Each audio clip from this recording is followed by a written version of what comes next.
Hello and welcome to the first of 4 Thursday evening sessions of Hearts of Wulin for the Gauntlet Hangouts.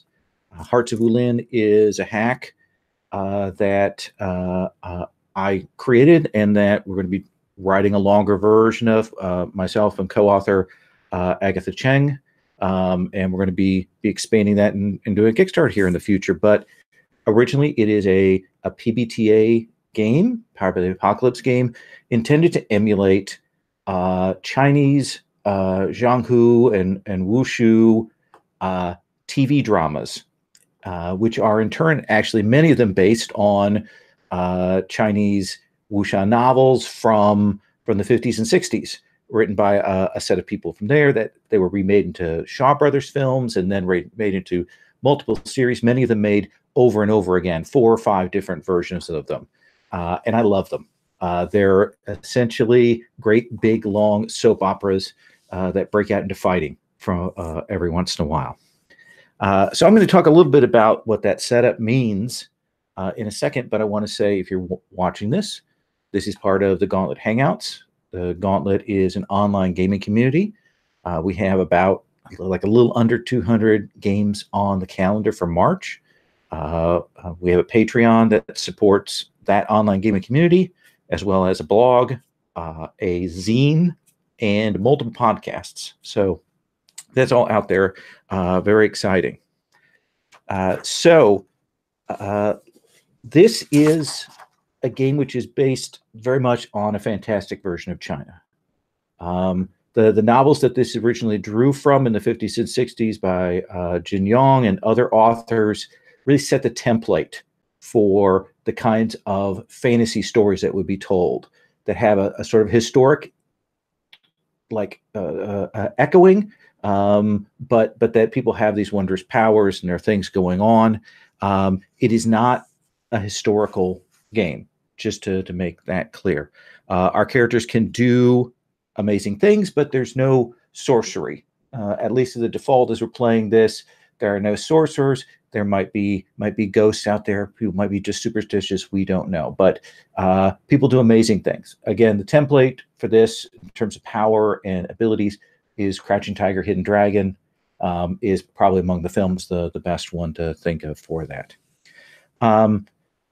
In this world, there is the world of the Wulin.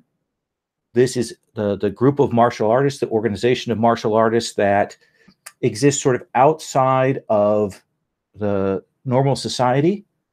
The emperor's out there somewhere, the imperial court is out there somewhere, but there is the sort of the world of these different orders and groups and societies that interact with one another that are kind of apart from that and even apart from the world of the everyday person. They exist, they have their own families and nobility and ties and connections and things like that.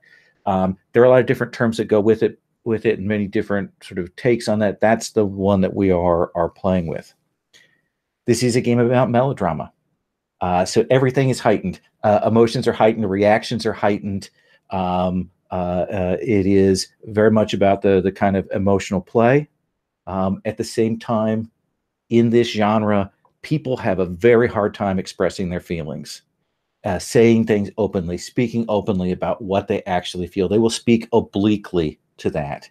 Again, Crouching Tiger, or any of these multi-episode TV shows, you'll see people and you know that they care about each other, but they can't bring themselves to say it, and there are things that hold them back. Our play will be about kind of figuring out some goals that our characters have, setting them loose, and letting their relationships and entanglements drive that story. Drive those reactions. One of the key moves you're going to see when we get to playing is inner conflict. Essentially, when you kind of come face to face with your entanglements and the problems from it, that's the point at which you have to roll inner conflict to see whether you can kind of stand your ground, or if you have to remove yourself from the scene, or if something goes terribly wrong. But that is a move that will generate those issues as we play. And having said all that, you may have noticed that I am super white. I am super, super white. And so I want to make clear that this is me emulating a particular set of dramas and things like that. It is fantastical. We're treating the material as much as we can with a kind of appreciation and reverence, and avoiding anything that is a parody, things like that. It's one of the reasons that we have Agatha is helping out with reading and finding terminology and perspective for us when we get the final game out. To that end, and as this is part of the Gauntlet Hangouts, we use a very basic safety tool, which is the X card. I suspect all of you are familiar with the X card, right? In the case of this, a simple gesture like this, or a note in the text, and we will try and edit past if something bothers you in terms of content, in terms of approach, in terms of material, in terms of tone. Those are all things that we can move past or adjust, or we can come back to talk about it. That X-Card is a very basic tool. Doesn't add a lot of time for reflection, but it is, I think, a decent one for doing online games. And we can always stop if we need to decompress or something like that. How this is going to work is I've given our players a link to a Google spreadsheet which has the character playbooks and has all the material there. We are going to first go through and talk with everyone about what they're thinking in terms of playbook and role. It is possible for more than one person to play the same playbook, but you have to negotiate that about what moves you take from that. So that's one thing to consider. Once we've got that set and decided, I'll let the players loose on the mechanical bits, like choosing your stats, naming your style, all of those kinds of things, choosing your moves. And then we'll do introductions where characters will kind of introduce themselves. As you're thinking about that, I want to point to you on the spreadsheet. I have a tab called Factions and Names. This tab has male first names, female first names. It has sort of martial names, some examples of those. It also has some example names for different martial styles. This is just to give you can take from these, or you can modify them, or whatever. One of the things that typically occurs in these kinds of stories is that people belong to factions, or they have come from a particular faction or a particular order. I've given some examples there of sort of righteous groups, unrighteous groups. You can take these as you want when you're thinking about your character. Typically, I'm going to ask you, is this something that you're part of now? Is this something that you fight against? Everyone's going to have some relation to a faction, whether they're with that faction now or have been in the past or something. We're going to figure out a name for that in the course of play. Once we've got the introductions done, and you may establish factions there or not, then we're going to establish entanglements. And entanglements are the relationships and the bonds that this game uses. Entanglements are triangles. Basically, in any entanglement, you have a relationship to another person, like you love person X, but then there's a third person who's getting in the way. And so all of these are triangles. There is a tab that has all the entanglements, and I'll come back to that, but that's something you think about. You'll be choosing a romantic triangle and then a general triangle. And so that's how this is going to go. So that's going to be our process. So with that in mind, let me start and ask, is anyone like right now, like this is the playbook I want to play? Like this is the one. I know it right now. I do really like the unorthodox, if no one else was leaning towards that. You said it. You said the word, the unorthodox. There we go. Okay. Unless someone has a strong objection, now it's only 5 choices. Look at that. The table has been narrowed. If no one else has a strong, like this is the one I really want, I'm going to start calling on people. Yes. I'll go for the outsider. Outsider. Okay. All right, so outsider, unorthodox, only 4 choices left. The 2 Chris's have that now. Student. Student. Oh, and now Christo, you've got 3 choices, and that has been narrowed for you. Are any of those 3 appealing to you? Bravo. Bravo. All right. So how this is going to work, and if you go to the CC1 basics, for each playbook, you'll see that there are 3 roles. Essentially, they give a little bit of a different focus. And you'll choose one of those roles, and that will give you a particular move that you can copy and paste over. Kind of defines what your character is like. And then you're going to get a couple other moves from the list down below. What I would like you to do is on the CC Basics tabs, you can move all the way up to number 4, do your look and name, describe your style, and set your chi, which is your stats. I'm using the term chi. That's going to change in the final version, but that's the term we've been using throughout. Your chi, your 5 stats, they're based on the 5 elements in Chinese alchemy. They are very much like approaches in Fate Accelerated, or even moods from the Veil. In most cases, when you go to roll, I'm going to ask you what you're rolling with, and you're going to get to decide. The exception is that you are going to set one of those elements as the element that represents your style. And when you're actually fighting, you'll always roll that. So go ahead and take a look through there. If you have questions about things, go ahead and ask for clarification, anything like that. Otherwise, I'm going to sit here for a while, and eventually I'm going to babble once the silence gets to me. Did you say that they have drop-down lists or not? I don't have drop-down lists. You'll find on the Playbooks tab, you can copy and paste the material from there. That was a moment that just happened. I was like writing myself in on the last one, and then my name vanished, and I was like, guess I'm the first one. Okay.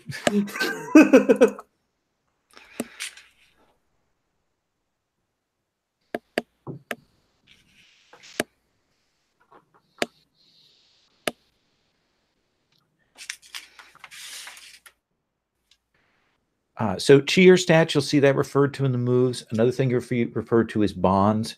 Bonds are currency that you can spend to give yourself a +1 on a roll. Represents relationship, and you're using kind of the emotional weight of that. Some of the moves are powered by that.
Real quick, I might have missed something. I'm just trying to figure out where to find what I put for the 5 different stats. Oh, so under CC Basics in the third thing, you'll see I have 3 different arrays for you to choose from for the numbers you want there. Oh, okay. Got it. Okay. Thank you. Mm-hmm.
Well, where do you want us to put the images, if anywhere?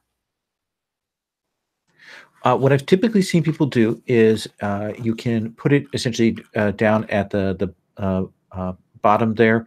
I, th- I the The There's image an link? image link thing, and I think that I think if you put the image link down at the bottom in that field, it should pull the image up then in that area down below it. That is in Google, as you know, with the spreadsheet. Sometimes iffy. Mhm.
Lowell, I have a question. Absolutely. If is the list of faction and style names, is that an exhaustive list for the plan setting, or can we throw Nope, other stuff in there? there's no plan setting. It's all examples. Okay, cool. Thanks.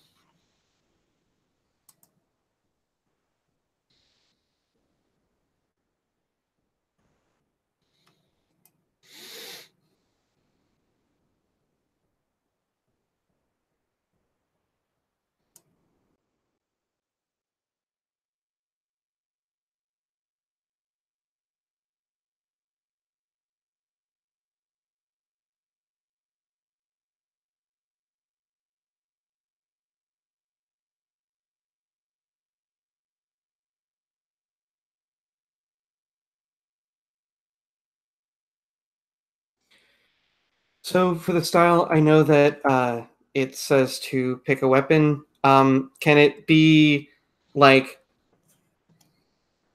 technically too, like if I'm going for like a staff sort of thing, but if the staff isn't there, sort of an improvised thing? Absolutely, absolutely. The assumption is that everybody can work barehanded, but that we give them kind of a weapon that is probably a signature thing that in their descriptors. So it's certainly fine. And if you have two weapons that you work with, that's certainly reasonable as well.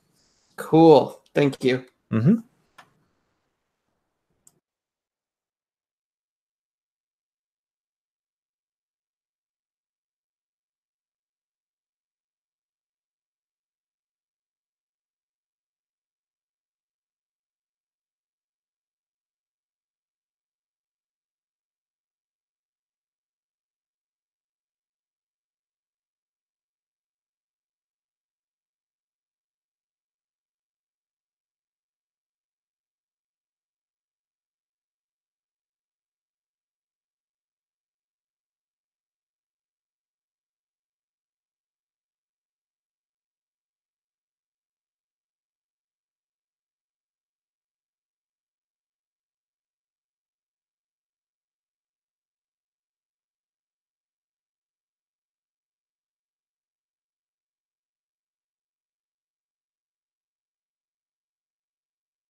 So if we've done everything up to pick our moves, then I assume that that's good for now. Cool. Thank you.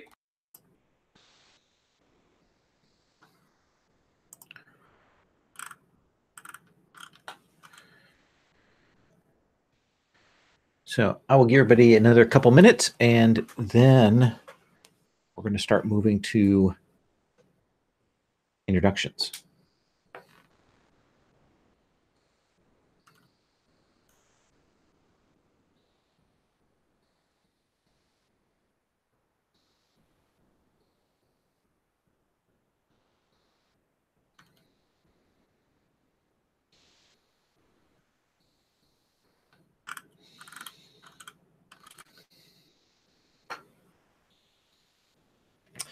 So let me tell you another thing about stats now that I've had you kind of assign them.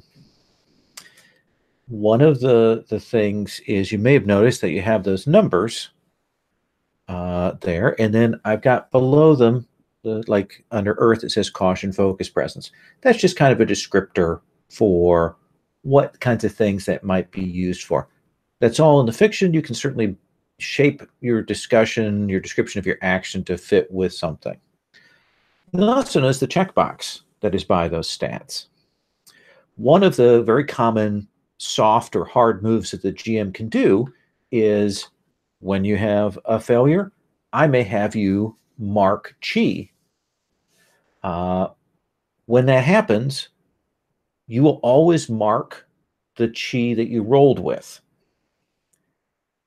So as you can see there, that's the reason why you wouldn't always roll with your best chi, because if you do fail and you get that locked, then you aren't able to roll with that.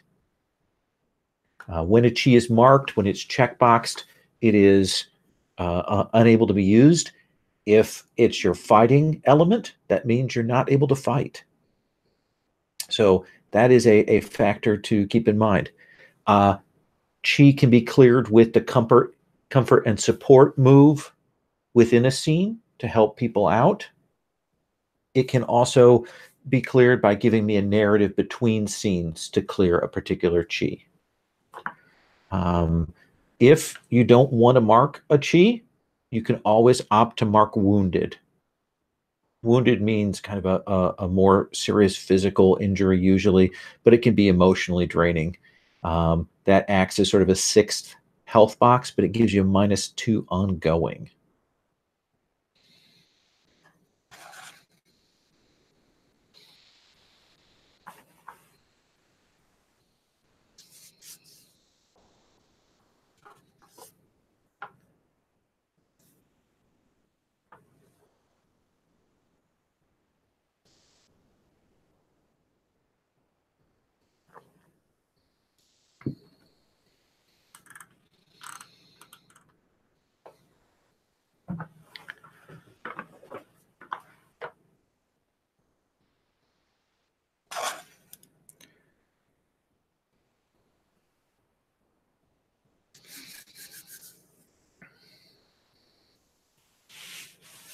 All right.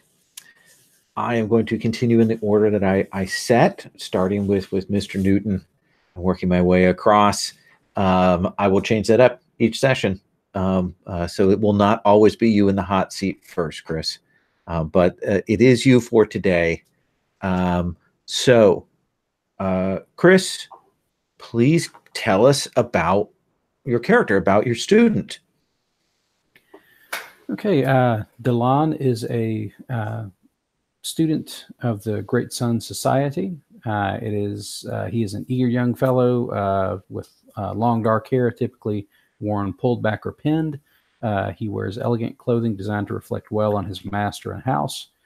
And he is currently a very earnest student, a very eager student, not necessarily the student most suited, whose temperament is most suited to the society's style, which is the Yielding Sun's Path, which has as its main focus element metal, which is based on control, calculation, and reflection of the tides of battle. That is not his best element. He's not bad, but he could be better. And does he use a particular weapon? He does. He uses a Chinese double-bladed longsword, like a Zhan style. The particular sword he has is one that's specially designed for students of the Yielding Sun's Path. The metal incorporates some small elements of gold during the smelting process, which lends the blade a slight sort of yellowish or golden tint, especially when it's struck by direct sunlight. So it shines as you're using it if you're out in the sun. How old? I mean, is he like a young teen or mid-20s? How are you picturing that? I'm thinking he's late teens to early 20s. Okay. I could say anywhere between 19 and 21 would reflect well for this. He's studied for a while, but he has not perfected his art. Is the Great Sun Society a temple, a monastic, or is it just a martial society? How is that?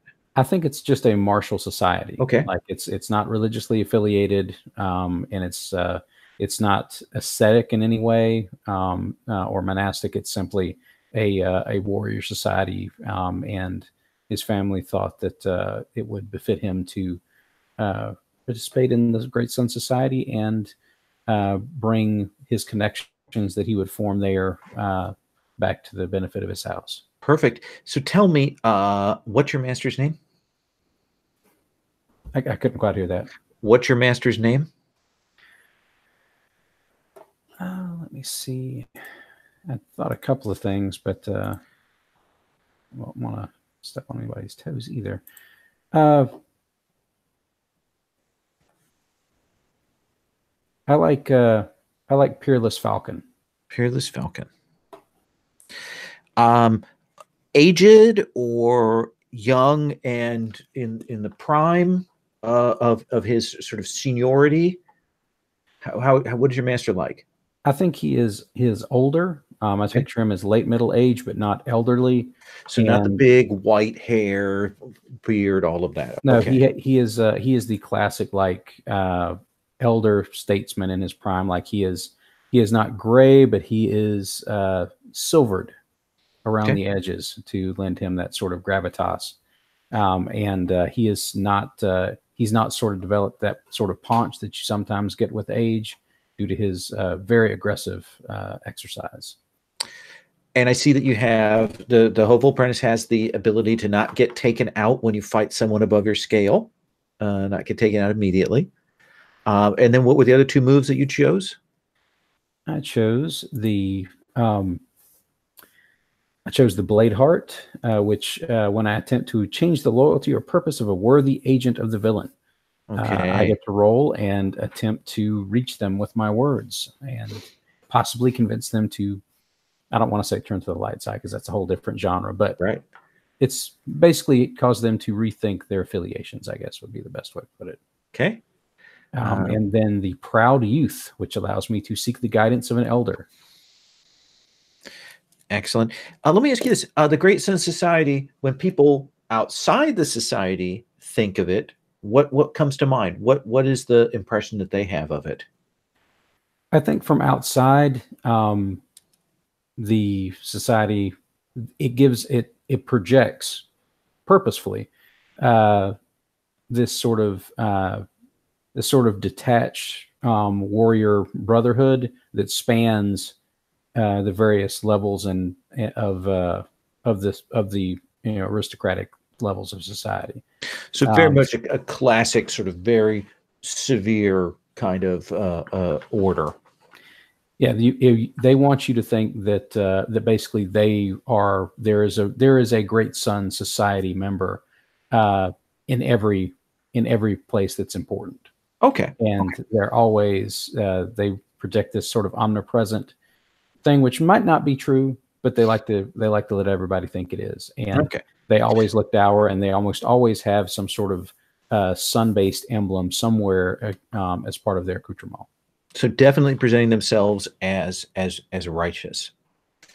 All right, I'm going to move on to another introduction, and once we're done with all the introductions, I'm going to come back and we'll talk about entanglements, If you want to look ahead on the entanglements tab, you will see that I have little curated sets for the different playbooks. Those are just examples. There's a whole massive list off to the right-hand side that you're welcome to choose from as well. There are lots of options there. Some would say, and some have said, far too many. So there we go. Just want to put that out there for your consideration. Christo, tell us about your character. My character, the Bravo Thief, her name is Broken Dancer. Broken Dancer. Okay. She is a young woman. Unfortunately, the image wouldn't load, of course. She's a young woman unless she's in disguise, because I think she often is, since she's a dancer, she also is very adept at making disguises, although I didn't see anything in there that was quite talking to that, but I assume that could be part of the fiction. She wears a long single braid. If she's doing something active, she will roll it up onto her head and tie it down so it doesn't get in her way, unless she's using it as a weapon in some way, shape, or form. She wears elegant and simple clothes unless she's on the stage. So she'll primarily wear grays or browns. And her eyes are very laughing because, of course, she's a Bravo. Right. Her style is called Falling Petal. And I was working on the idea that she's a dancer. And so I took water as her element because that implies the flexibility. And let's see, what else would you like to know? I haven't chosen a faction yet. Okay, and that can come when we get to the section of entanglement. Something may occur to you with that. So how did she learn this martial style?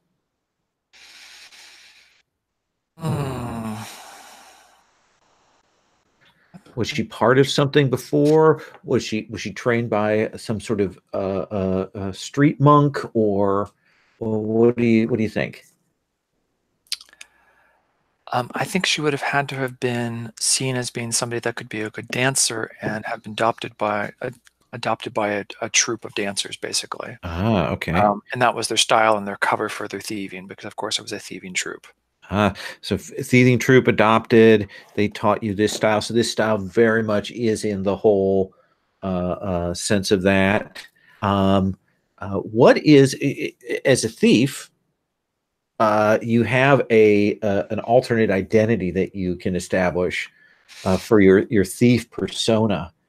Is there a name for your thief persona? Or is Broken Dancer the name of your thief persona?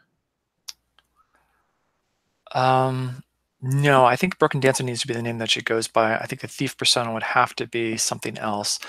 How about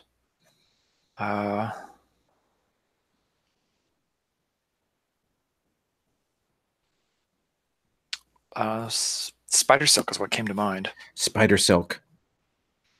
Like the Spider Silk Thief? Mm-hmm. Spider Silk Thief. And still pretty young, or mid-20s? How are you imagining her that way? I'm imagining early 20s. Okay. Okay. And you asked about disguises, and so I'll mention this. Generally, when people put on a simple disguise, people are fooled by it. Men can pass women, women can pass as men. There's no question. It's only if you try to do a more specific disguise, there are some moves for that allow you to automatically do it, or otherwise it's simple kind of overcome action to do those kinds of things. But generally, if you try to appear male, everyone will believe you until you whip it off, and suddenly you've got another actor that we switch in to do that. Perfect. Some of my favorite Shaw Brothers films are where people have disguises and they rip the mask off, and it's clearly a different person has been put in their place. I love that every single time. And would you say that well, actually, let me ask you this. Tell me about the other two moves besides that thief move, which gives you that identity. What are the other two that you picked? I chose Laughing in the Wind. So when you express yourself via your art, roll. People will understand your message. You draw the interest and attention of one person present. So I assume that's in the dancer role. That's when I would most likely use that, unless you do something as a thief. You know, when you're stealing, I don't expect yourself to really use your art to express yourself, but maybe you could do it. I think the dancer, since you've got that, yeah. Okay, and then I took it takes a thief. So you can slip from any restraint or pass through any door or window as if it were open. Awesome. Awesome. That is a great one. All right, that gives us some stuff to work with. You can go ahead and look at entanglements as I move along here on the introductions. Joshua, let us come to you. Josh, is it Josh or Joshua? I'm going to ask you this every time I play with you. You're good. I prefer Joshua. Okay, so Joshua, tell me about your unorthodox character. So with the unorthodox hidden, I'm a little bit unsure as to whether I should be telling you what they actually are or what they appear as. Well, let's get, but essentially what you are is the open secret for the group, and so that they can help you kind of play with that. Mm-hmm. Okay. So So to start, who are they really, and then what do they look like? So One-Eyed Ming is actually has two eyes but hides behind a mask that they always wear, and you can see there's like a scar on their face. So they go by One-Eyed Ming. I honestly haven't picked an actual name for them yet. Okay. But they are kind of a early 30s woman with wild hair, piercing eyes, and wears very simple traveling clothes. Kind of just goes about the countryside as part of the Revealing Moonlight sect, which I imagine is a group of kind of information gatherers, not spies so much, but they deal in secrets that are not always gathered through the most honest of means. Okay. But Yeah. that is her cover. Her fighting style, the diving firehawk spear style, would give her away as being from the diving hawk school. But she always just fights with her bare hands if she gets into any kind of altercation. Although she carries a spear with her, she just never uses it. So it's not that you appear necessarily in the hidden as unarmed or a non-combatant, but that the people can't tell what school or what style you actually come from, kind of thing. Yeah, that's what I was thinking. Okay, yeah, absolutely. And you said mid-30s? Yeah, early 30s, I think. Early yeah. 30s. Is there anything in terms of like besides the style? Is there any other change that we see in terms of appearance or dress or anything like that between the two sides? I think her true form, if we want to use it that way. Her final form. Yes, her final form. She's got this beautiful like ceremonial armor that she wears underneath her clothes, and because I'm imagining that she came from royalty of some sort, and it was either exiled or left on her own regard. I'm not quite sure yet. I think we'll figure that out as we play. Okay. And so the bare hands in that particular style, when she does the other style, is it with the spear or is it another barehanded style, but just in a different approach? Her true weapon is the spear. Okay. Excellent. What are the moves that you chose for yourself? So I chose the hidden, which you hide your martial skills, you flee enemies, run from duty, or protect someone secretly. When you fight against named foes or mooks, you may hide your stance. They will not recognize your skill. If you win at a cost, you may offer discovery. On a miss, your opponent realizes you're unusual. And you also have +1 ongoing to hearts and minds to convince someone that you're ordinary. If someone else tries to pierce your disguise, that's a PC versus PC duel. And at any time, you may choose to fully reveal yourself, choose a role from a different playbook, and completely replace that move with this one. Awesome. And the other two? Everlasting Chivalry, you have +1 ongoing when interacting with common salt of the earth folk. You know how to show them you're one of their own. And then Kid with the Golden Arm, when you try to break something which can be broken, roll. On a hit, you break it. On a 10+, you do so spectacularly. On a 7 to 9, you simply break it, or you may take the 10+ result by marking chi. On a miss, you either have to mark chi or breaking it goes horribly awry. Oh, yes. Because that's fun. That's one of my favorites. All right. Well, that gives a sense of One-Eyed Ming. So let's bring us last but not least Peter, to your character, please tell us about your outsider. Yeah, so my outsider, the role I specifically chose was Trickster. And the character I've created goes by the name of Casting Blaze. Okay. And he's a fairly young man, not too young, with wild hair, piercing eyes, an open face, a little stubble and shadow, and he's seemingly unassuming. Emphasis on seemingly. Sort of a natural traveler, kind of gets around and gets into a lot of trouble, we'll say. What else? Tell us about your how you fight. What do we see on screen for that? Yes. So weapon-wise, I've gone with the main weapon of choice is a staff, but also on the off chance that there's not a staff around or his staff isn't available, he improvises. He heavily improvises. And so the fighting style that I went with is called Taunt of the Monkey. And I've actually gone with an emphasis in the wood chi because there's a certain curiosity about it, patience, growth, and curiosity that I think sort of feeds in well.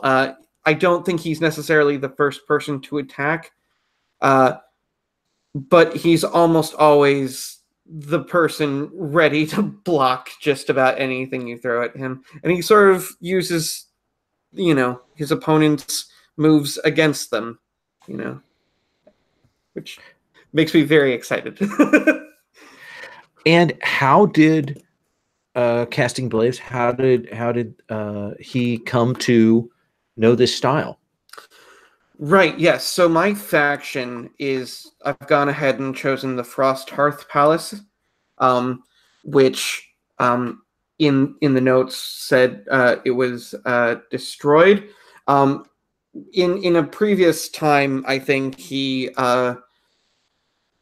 really wasn't making much of himself, but sort of was brought in and sort of discovered both a knack for the martial arts and just for interacting with people in a surprisingly familiar way that was less off-putting than might be expected. So he very much, I think still holds a tether to his old faction, but in his own way. And I think the style is as much what he was taught combined with just sort of making it up as he goes along. And I think that's part of... Go ahead. Yeah, so this is a fairly recent thing. This faction, this Frosters Palace, was recently destroyed, and you've come away from that. You've taken some of the teachings you got from that and blended it with what you picked up in recent years.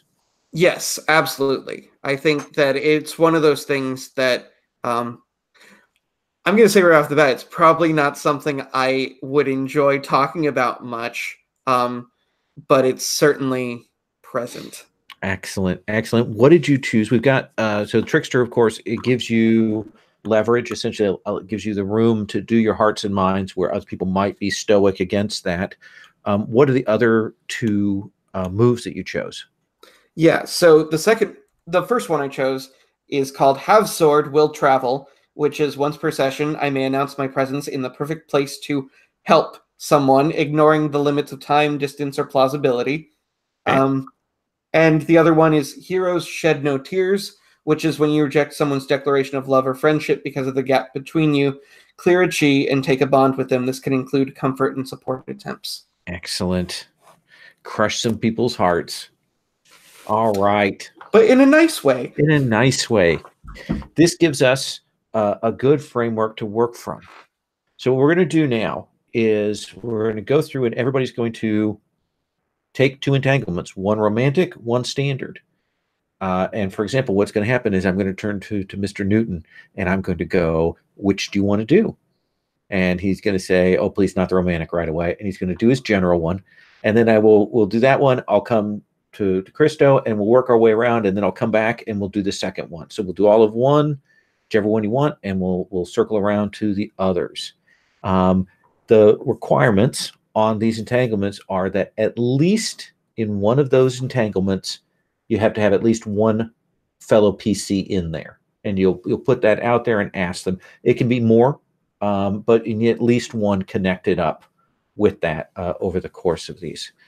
So let's come then to Delon. Delon, do you want to do your romantic or your general entanglement first? Ooh, Damn it, Lowell. You know I want to do the general. Okay. Both of my entanglements, because he's a student, I thought both of my entanglements should include the teacher as a player. So my general entanglement is my teacher, Peerless Falcon, has passed me over in favor of an NPC, my rival. Is that somebody that you would like to pull from a possible cast, or would you let me name them? You will do that. All right. So I'm thinking that Peerless Falcon has passed me over for another of his students, Ja.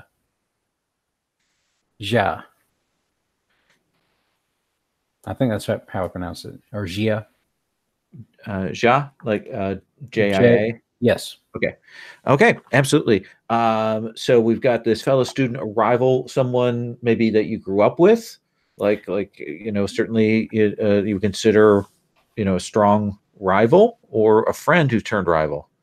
I think they began as friends. Throughout they came up together as fellow students, and there just came a point where Peerless Falcon had decided that he was going to choose which one of his students would be his prize student, the student that he would put forward as being exemplary of his teachings, and he did not choose Delon. Did not choose you.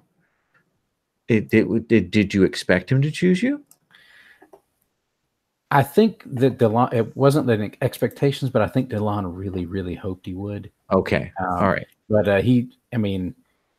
Delon is just self-aware enough as a youth to realize his weakness when it comes to the style that he is studying, and I think he really wanted to have surpassed his failings and become the exemplary student, but he did not. In the end, he was not surprised, but he was still heartbroken.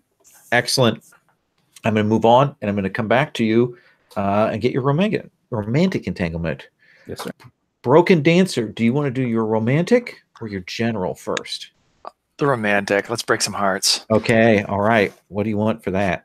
Let's see. So the one I chose is my friend Blank and I vie for the attention of Blank, despite their indifference to both of us. Okay. So, do you want to include a fellow PC on that one? Oh, definitely. I want my friend to be a fellow PC that will vying for the attention of an NPC. You have an idea about someone you'd like, or do you want to throw that out there open? I'll throw it out there open since it's a romantic one. Okay. Anyone want to be a friend to Broken Dancer who also vies for the affection of a third person? No takers? Oh. I didn't want to jump at it, but I think it might make sense since we're both kind of like, at least on the face, more of this like thiefy, salt of the earth type almost. Okay. That could work. The other thing I was looking for, because my general one though, I was actually thinking mine aligned to One-Eyed Ming, is my clan senior Silver Songs expects that my friend works against our faction. Oh, and you can certainly. So then I'd have to be in because that gives me a faction, and then I would be in one of your factions, whoever the PC is. But I was thinking that the thieving dancer type might actually work better with the unorthodox hidden. But that's up to you. But so if you want the romantic, I'm all for it. I was just then I have to figure out, okay, how am I who's going to be whose faction am I going to be in? And you I can, think, you I can think you're double up right. if I you like need. this. I like the second one too. The general. It seems like a good fit. I'm possibly willing to offer up my character for the first one. Okay, so you would be a friend to Broken Dancer, and that's Casting Blaze. Mm-hmm. And then who is this third party that regards both of you as male or female? Yeah, I'll let you choose male or female. I can play it either way. Male. Male. Okay. And what is their name?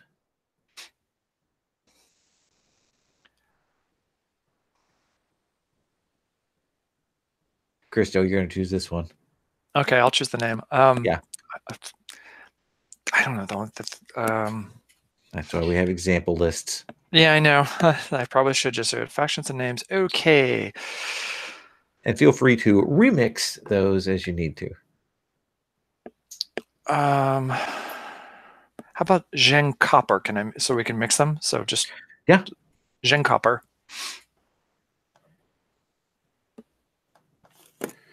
Jin, like Jin? Can be. I guess it doesn't matter. I was thinking Zheng, but I don't know how that's pronounced. Zheng Copper. Okay. I just want to get it because I'm going to write it in here on the images tab for future reference. And so you two both dig this person. Is this someone above your station? Is this a martial artist? Is this someone below your station? What do you imagine? Oh, I put that in the wrong one. I think, well, I don't know. What would be more interesting? Probably somebody above our station would be more interesting since they're not looking at us. So this person is above your station, and we'll work out. So you two definitely do know each other. You're caught in this triangle there. All right. Yeah, and I think actually one of the problems for me isn't so much they're above my station as it is I no longer have a station. Okay. All right. Joshua, let's come to One-Eyed Ming. Do you want to do your romantic or your general? I will do the romantic to start with. So I chose I love blank, but their family member blank has sworn revenge against me. Because that's priceless. Okay. So I don't want to necessarily put this on anyone, of course, but I would like to love one of the PCs. And I was thinking, given your backstory, Peter, that Casting Blaze might be a good choice. I am all for it. I am 100% behind that. Okay. I'm thinking that maybe my true family aided in the destruction of Frosthearth Palace. Ooh. If you're cool with going down that road. I'm so cool. I'm freezing. Okay. Okay, cool. And what is the name of this Frosthearth Palace member who has sworn this vengeance?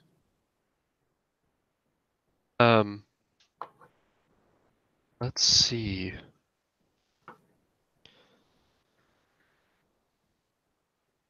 Just because I like the rhyming, how do you feel about Withering Gaze? Does that sound good, Peter? Since they're your family member? Yeah, I love it. And it rolls off the tongue and the rhyme is there. Okay. All right. So that gives us that's a romantic. Peter, do you want to do your romantic or your general first? I mean, part of me is like, ooh, let's balance it out. But no, I want to go full romantic. Full romantic. Okay. What do you want for that? Yeah, so the one I've gone ahead with is just first one right off the bat. I fled from blank because of the heartache, but blank, their lover, has called me back to honor a debt.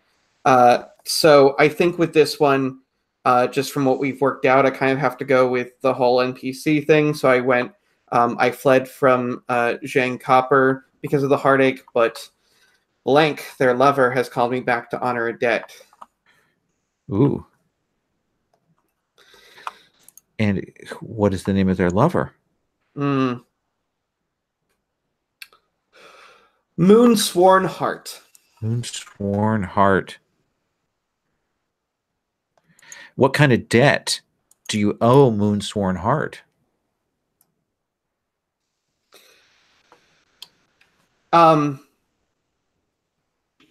He saved my life. Okay. We'll see how that exactly plays out, but I know he All saved right. my life. You believe he saved your life? As far as I'm aware. Absolutely. All right. Well, that gives us some great NPC names. It gives us our first round of that. So we come back around, and again, I come to you, Delon. You still have your romantic, right? Yes. And the romantic tie is that I love blank, but my teacher, Peerless Falcon, killed someone dear to them. Ooh. There's lots of different ways to go. It's usually more fun to have the romantic be a PC, but it seems like everybody else might already be all tangled up with that. I don't. Well, but you have, so right now in your first one, you have just NPCs, right? Yes. And so you need to take a PC in one of these.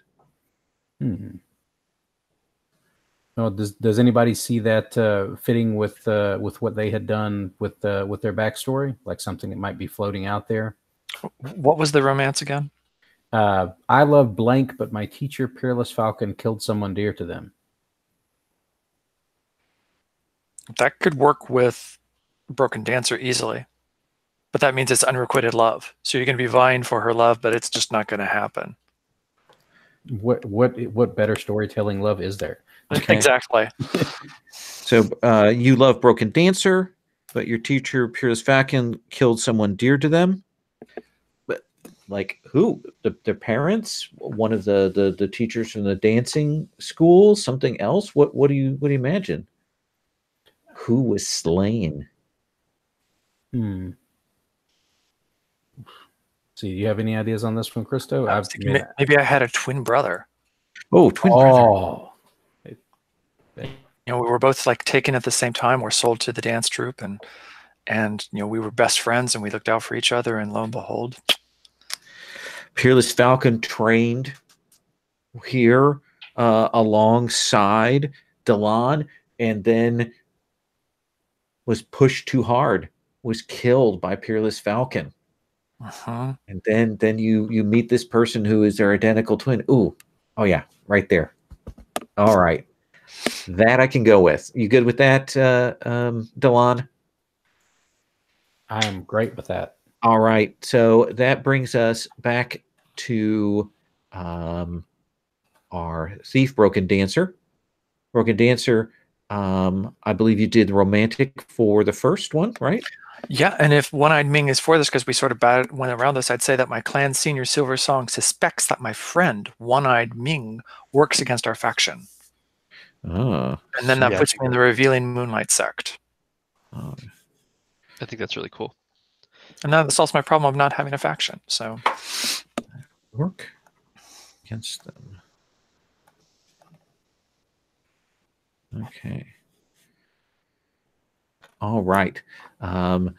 So yes, so Silver Song, male or female for Silver Song? I think female. Okay. So we have a senior woman there who believes that the Revealing Moonlight sect is being offended, infiltrated, looked down upon, worked against by One-Eyed Ming. All right. Silver, okay. Which brings us then to One-Eyed Ming. One-Eyed Ming, we did your romantic one last time, right? Yes. Okay, so what do you want for your general?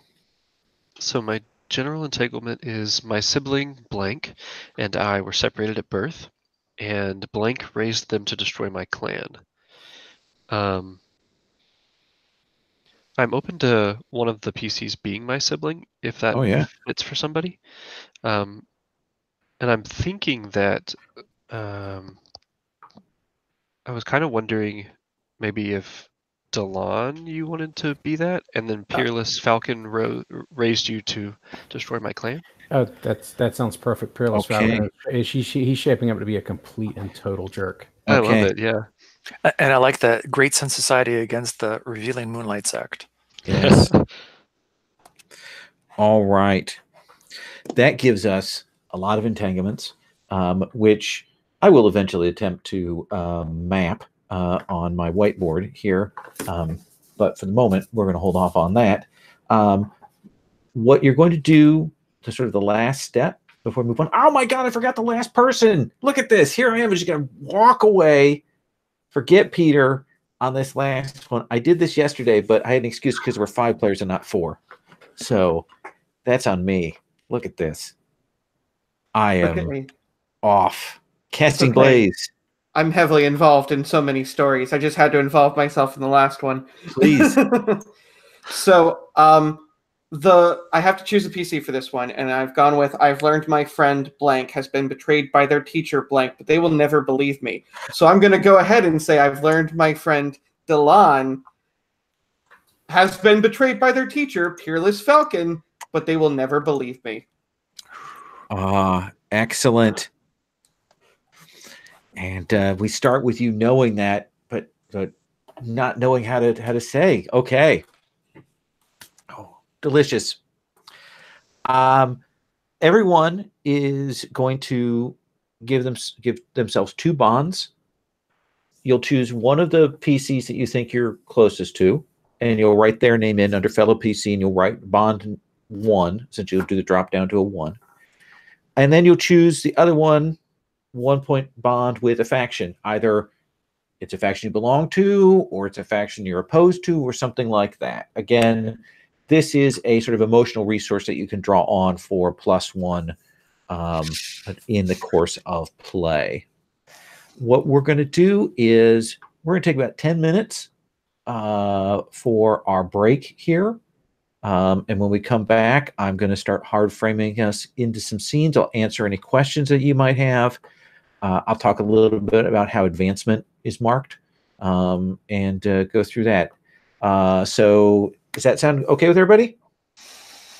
Okay, so let's take 10.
Okay.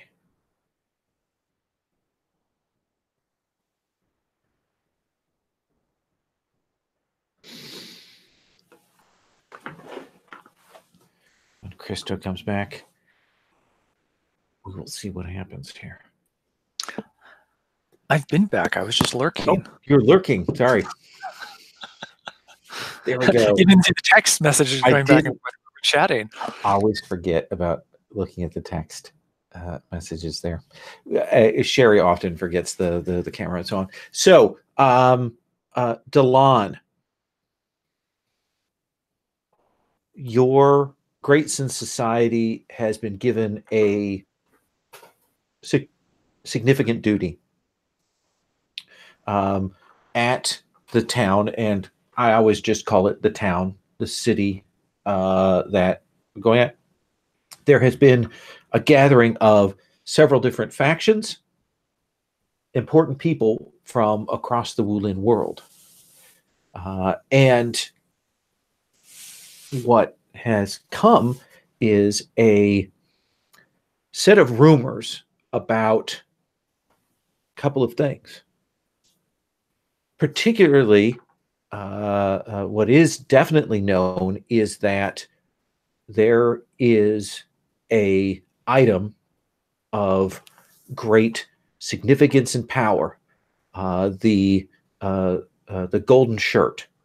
It is a piece of armor of legendary durability and lightness, which is being brought to the town, and part of the duty of the Great Sun Society is to protect it while it is here.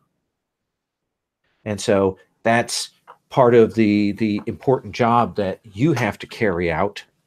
You, of course, been called and traveling to here. What they know is two things.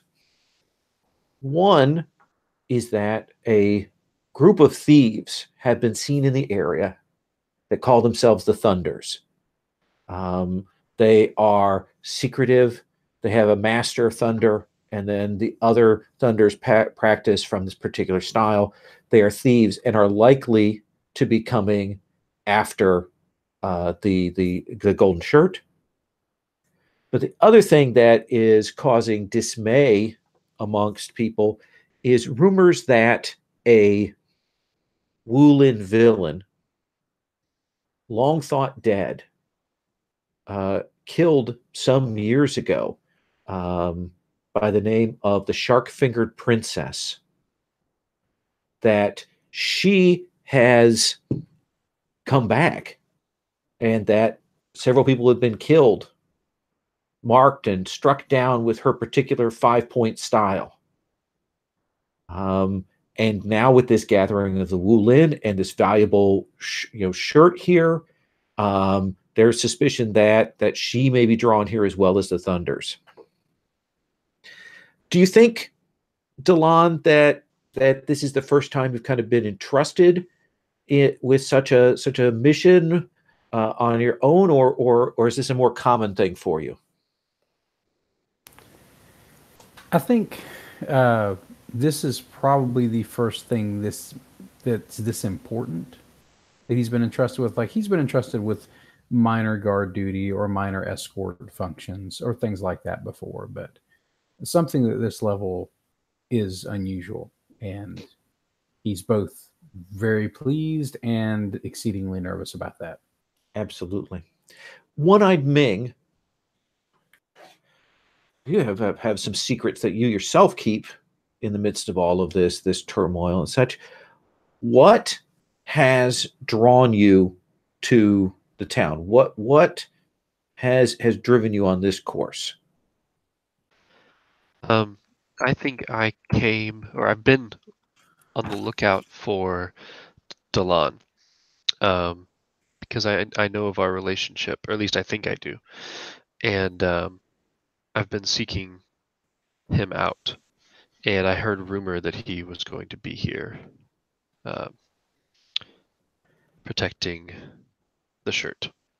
So let me ask you this: how did you find out, or what do you believe you found out about this? And I mean that by that the relationship with Delon. I think I just recently found out from the leader of my faction, and I trust it enough to act on it, that Delon is my long lost sibling. I think that One-Eyed Ming already knew that there was the potential for this, like some weird things had happened in the past, things she vaguely remembered. So it rang true enough for me to come here seeking Delon out. Excellent, excellent. So you were traveling.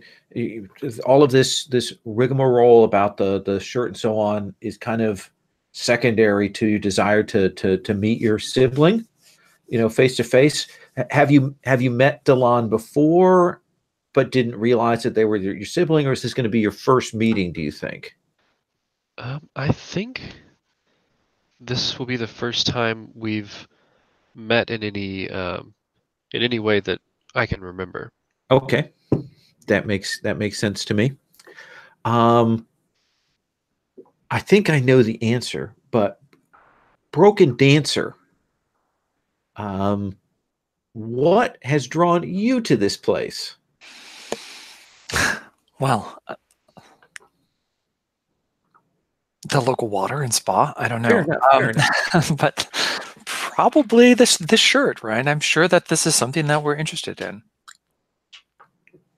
And is this something you think that your sect, your particular troop has sent you for, or is this you going, this is me, this is going to be the heist? I think it's the, oh no, you know what, maybe if we assume that, so if One-Eyed Ming knew that Delon might be here defending it, then maybe this is sort of my revenge against Delon, in the sense that Delon's teacher killed my twin brother Yin. So maybe I've decided I want to get back at Delon by stealing the shirt. So yet another person who is looking to interact with Delon, then, right? Not directly. Not directly. Than that. What do you know about these thieves, the Thunders? Oh, they're crass. They're not. They're called the Thunders because they make a lot of noise, right? They're all flashbang. Okay. They don't have style like we do. No style. All right. And then lastly, Casting Blaze. What has drawn you here? I think there's an outer layer and an inner layer, and I think the outer layer is just, I just happen to be passing through at the right time, and I think the inner layer is like the others. I'm here, but I'm here to I'm trying to warn Delon because of the information that I found out recently regarding his teacher. I have not seen him since, but I figure that if I go directly because of that, I might arouse suspicion. So I've sort of been making a journey the long way around. And so let me ask you this then. You are, perhaps a half day outside of the town, and your path has finally brought you closer. And on the road, seated in the distance at a tea house. Again, we're still outside of the town, but there you will see Casting Blaze. You see Delon seemingly having stopped to rest. Delon, this is one of the first sort of big road journeys for you. Do you indulge yourself when you have a chance to rest? I think he's a little too nervous to indulge, so I can definitely see him sipping tea, but not partaking of anything in excess. Like, okay, he's almost even now that he's out of the dojo, out of the practice yard of the Great Sun Society, he's almost more regimented now, almost more tightly wound. So, casting Blaze, you will see Delon, the person that you've been hunting for, very stiffly having that rest. What do you do? So I think I'm going to go about this obliquely and take sort of a seat beside him without fully acknowledging him, and just ask for a cup of wine, please. Okay. And certainly these are communal tables and so on, so it's not unusual for you to sit, and they will bring you a cup of wine. There's that pause and kind of nod at each other. Let me ask you this. Delon, you've met Casting Blaze before, haven't you? Yes. I think we had met briefly. My thought it was because Delon is your friend. Yeah. Yeah. So I'm thinking that we've had. Yeah, I think we've had like a sort of a social interaction, like during Delon's downtime from the dojo. Like we've met at one of the local tea houses or something like that outside of the dojo itself, and enjoy kind talking. of respect and camaraderie of a fellow warrior kind of thing. Yes. And so, Casting Blaze, do you kind of reveal who you are to Delon, since you do know him, or are you waiting for a moment? I'm waiting for a moment, very much. All about patience here. And as you two are waiting there, you will hear some noise from behind, sort of the woods back behind the tea house, and you will see this group of what can only be described as scofflaws come pouring in. They've got weapons and sort of rough outfits, and they seat themselves at every available table here with their butcher block knives, and they go and sit, and they're innkeeper, and they kind of grab the innkeeper, and they are demanding drinks, and they see the innkeeper's daughter, and they're kind of laughing and pushing her around and making lewd comments. Delon. I think we see Delon's back initially stiffen, and then when they started to sit down, he thought, "Oh, maybe they are just here to partake of the tea." And then when they began to get rowdy, he's like, and I think he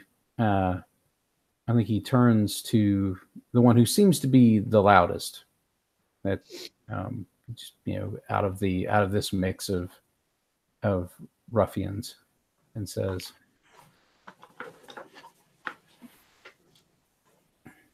"Perhaps service might be more forthcoming if you were to seat yourself at the table." And there's that hush that kind of rolls as you address them, and they all kind of do that turn and look at you like, "Who are you to talk? There's a dozen of us." Casting Blaze, what's your reaction? You can see that Delon has escalated the situation. Of course he has. And I think, I've been using my quarterstaff as a walking stick, and I think I just kind of, before I'd had it leaned up against something, and I just kind of take it as if I'm like about to pull myself up to use it as a walking stick.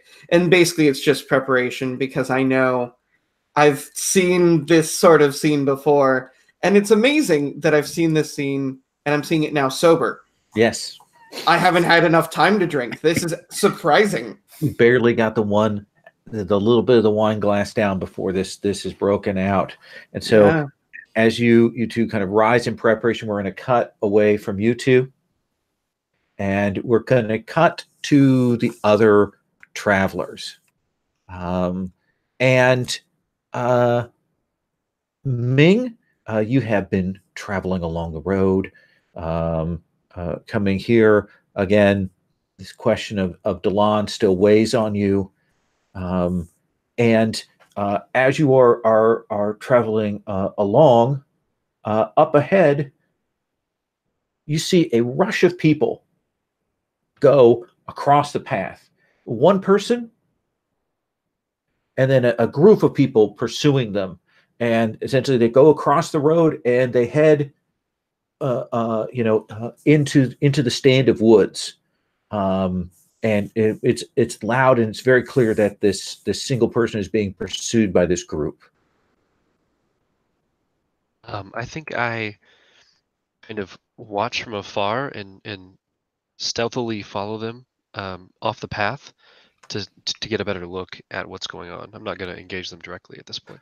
Okay, so let's go to a mechanic here as you kind of follow and pursue them. That sounds like study to me, because you want to gather information. What stat do you want to roll this with? I think since I'm going for caution and focus here, I would like to do Earth. Absolutely. Go ahead and roll with Earth.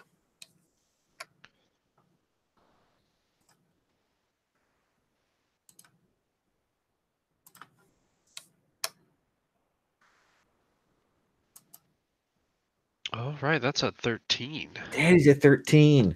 So this is a very good roll. So that means you get 2 hold. Now, our study move in this particular game is a little bit different. You have 2 hold, and you can spend that hold to ask a question about a person, essentially try and figure out what's going on with them in the classic like Pierce the Max sort of style way. You can ask a question about the situation, essentially, assess the situation. You can find out someone's scale, whether they're below you, on your scale, or above you, or you can declare something. Usually in all these games, we have a collaborative field, so we can establish some things. But if you spend your hold to declare something, you declare like a changing fact. In one of our games, Fraser was kind of following his sister around, and he rolled study, and he was like, well, you know what? I just realized that my sister's secretly an assassin. And that was his declaration, and changed the way things went. So you got 2 hold. What do you want to do? Do you want to ask a question? Do you want to establish something? What do you think? I think to start off, I would like to establish that the person that they are chasing is I happen to recognize them. Okay. Having been, an information broker working for the Moonlight Sect for a while. This is the daughter of the magistrate of the town that's going to be hosting the Golden Shirt. Ah, yes, she is. Why is she out here in this way? Fleeing from this group of not necessarily ruffians. These are people in better clothing. What's your second question or declaration? I would like to learn the scale of whoever appears to be the leader of this group. There does appear to be one person. They all have that sort of wrap around their face. One person has a slightly different color, a more crimson look to the wrap around their face, and they're on your scale. Like, they're a serious opponent. You suspect that if they have their hench persons with them, that's a fight that would be above your scale if you had to take on both at the same time. If you can get them separated, maybe that person at least is going to be on your scale. Which brings us to the camera cutting to another part of the woods. Tell me, then Broken Dancer, what made you take this shortcut? Was the assumption that One-Eyed Ming and I were traveling together initially, since we're from the same sector? Not at all. Nope. Okay. Because it's a shortcut. Okay. It's going to be faster to get me where I need to go. Because I'm always taking such good care of how I look, and so I need to spend time on that. So I always want to be most efficient in everything else. Absolutely. And you are walking along when suddenly, barreling out of the woods, this young woman comes out of the woods and crashes into you. And you're skilled, so you kind of step out of the way, but your presence there causes her to fall. Have you been to this town before? Do you know the magistrate? Do you know the magistrate's daughter? I don't think so. But I think maybe instinctively, since my style is the falling petal and I'm a dancer, as she's falling, maybe I actually somehow sort of grab her hand and spin around and pull her up so that she doesn't actually fall. We get you catch her. There's that spin around. As you catch her, your eyes meet.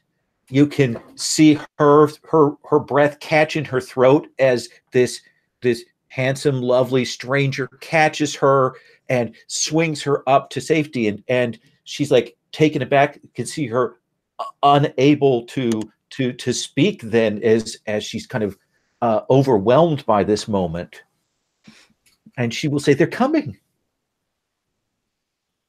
Let them come. Is this a problem? And you will hear crashing, and you will see this group of masked figures break the tree line, and they stop when they see you. And I take my fan and I flip it in front of my face, and flush and say, "Who goes there? What is going on here?" And the leader says, "Leave these woods, stranger. This is no business of yours." And the Broken Dancer flashes her fan and she says, and I think it's got a fair amount of silver to it, so it flashes. And she says, and she flashes it back and forth. She says, "Why? Things just got interesting." And they kind of stop, and you see them ready themselves, like they can tell there's something up with you, because you did not react with the same fear as they expected. Let's cut back just briefly. One-Eyed Ming, you've been following them along, and you see them stop and kind of maneuver, and you can see that Broken Dancer has the young woman kind of put behind. Broken Dancer, do you appear as a man or a woman right now? Ooh, that's a good question. I guess it depends where I was actually going. So I would have been in traveling clothes, but if the idea is probably that I was going to be sussing information out to site for an attack, then I'm probably I'm dressed more like an old woman. Okay. Maybe. Yeah. Which probably doesn't fit very well with like the initial meeting with the damsel in distress, if you will. But right, she's confused about her feelings and her emotions and her reactions there. So maybe not. Maybe we just go with the fact that I'm just in like brown traveling clothes with hair in a single. Somewhat ambiguous, maybe. No, I'd say this is okay. Definitely feminine. All right. So let me ask you what you would do, One-Eyed Ming, when you see Broken Dancer. I think my eyes light up a little bit. You know, we're friends. I'm excited to see them here, but also a little bit wary, because I did not expect them to be in the same town. You know, I'm here on personal business, so and I'm not really looking for a fight. I'm gonna lay low for now. Okay. Continue to observe at a distance. And Broken Dancer, you will see this leader has his hand on his blade, and you see him gesture, and his henchpersons begin to move carefully forward, and you can tell that these These warriors have trained together. What do you do? What do you say? I have all these tropes coming to mind, but none of them actually fit. I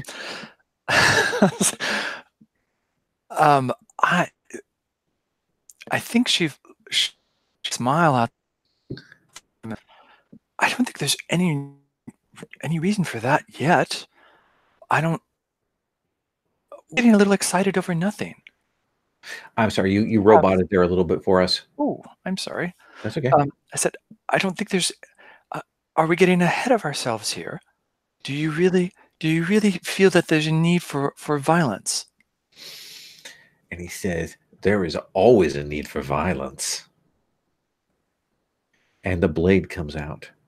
And at the same time, like a synchronized team, all of them draw their blades in one motion.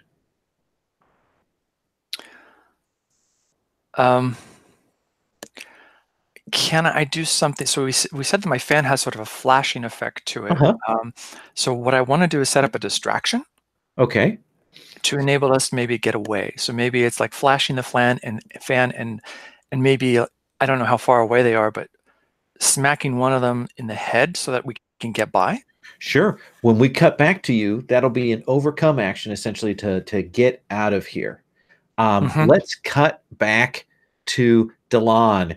These ruffians, they spit on the floor. They get themselves set. They've got their blades out. They're ready to fight here.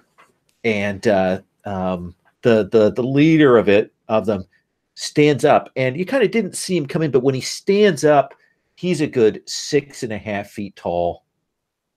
He's got a tiger skin sort of overcoat on, and he does this thing, and you see him pick up this hammer.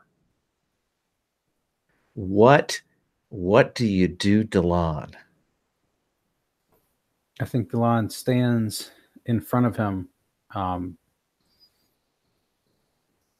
looks up. He has his sword sheath in his hand, and he draws it partially so that the golden blade shows through.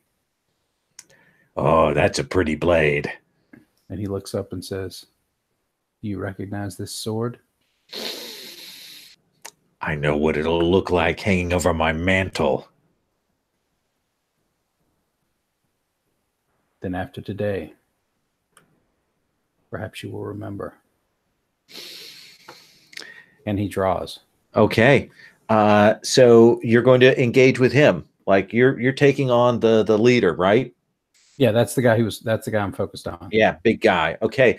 So you see that casting blaze. Delon steps to engage the leader, but there's still this big group of thugs around here. What do you do, casting blaze? So, I think, I just kind of move towards, I think, the closest teapot, because, clearly wine was not the best choice, so I think I need some tea right now. And I just kind of, like, hook my staff under the handle of the teapot, and I just say, does anyone else want tea, or is it just me? And these other ones, they're angry. They're ready for a fight, and the hench persons will come at you. Great. So we're going to kind of do reverse order. We're going to resolve your fight troops, because essentially this is a big mob, and collectively, even in this big group, they are below your scale. So when you fight a group of foes that are collectively below your scale, you're going to roll. And in this case, you're going to roll with your style element, because you always roll with your style element when you're fighting. Awesome. So All right. let's see you roll. All right. I roll with wood. And, okay, let's do that. And then...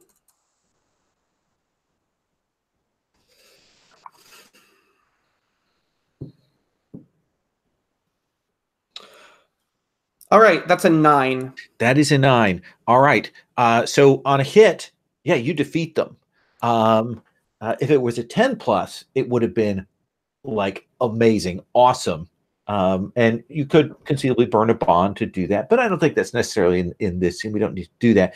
But tell me what that looks like. So what do we see on screen as we can in the background? We can see Delon kind of facing off with the big, but right now the camera's focused on how you are dispatching these that are running at you with basic knives and things like that. You've got the staff hooked on the teapot. What does it look like? Right. So I think, you know, I think I basically just kind of like almost do like a seesaw motion where I have it hooked under and I just kind of press down, and like the teapot is still hooked, but all the liquid just comes flying out and scattering behind me. Okay. The teapot is still attached, and I basically just use it to like whack the guy to my right, and then it flies off and just like cracks into another guy's head. And then I just start like whirling around my staff over my head like it's a freaking helicopter blade. Absolutely. Yeah, you bring it around, they come in and they do that thing where they kind of walk into it and they're knocked back and they're thrown in all directions by that. A couple of the guys got hit with the hot water and the others are picking them up, and they are in a shambles as they're getting ready to head out. You know, if their boss wins, they might be able to stand their ground, but right now they are done for, which brings us to you, Delon. Delon, this foe here is, and his name is Sour Sadness Bear. Sour Sadness Bear, big guy, and he is on your scale. So when you fight a foe that is your scale, you're going to roll, and you're going to roll with your style element. All right.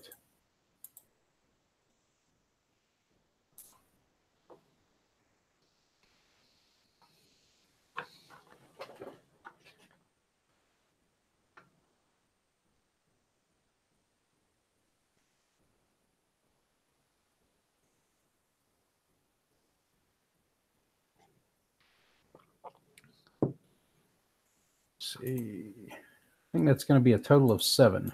That is 7. So you just edge over into victory because that's a hit. So on a 7 to 9, when they're your scale, you get to choose. You can win at a cost. You mark your stat. They escape. You do it like, you know, maybe embarrass yourself or something else at a cost. Or you can lose and mark XP. Or you can deadlock with them, you know, fight around in here and you're locked up and you can reveal a detail or learn something about them. What would you like?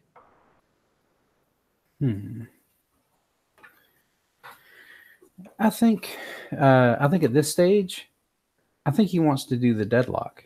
Okay. So yeah, tell me what that looks like. You know, you get your sword out, but he's a big guy and he's got this enormous hammer. So how does that end up in a deadlock? What do we see? I think what happens is the style of the yielding sun path, involves basically allowing the opponent to approach too closely to the sun, which is its tagline, and basically draw them in. And it's a rope-a-dope sort of style. Okay. And so basically that, while the rope-a-dope part works, this guy's hammer and his experience wielding it allow him to still maintain enough distance to where I can't get in like a finishing blow. Yeah, and he's doing that thing where he's breaking stuff to kind of throw it at you. You know, he's doing like almost like your companion hooked the teapot. He's hooking tables and throwing them. So you can reveal a detail, tell us something about him, or you can ask a question.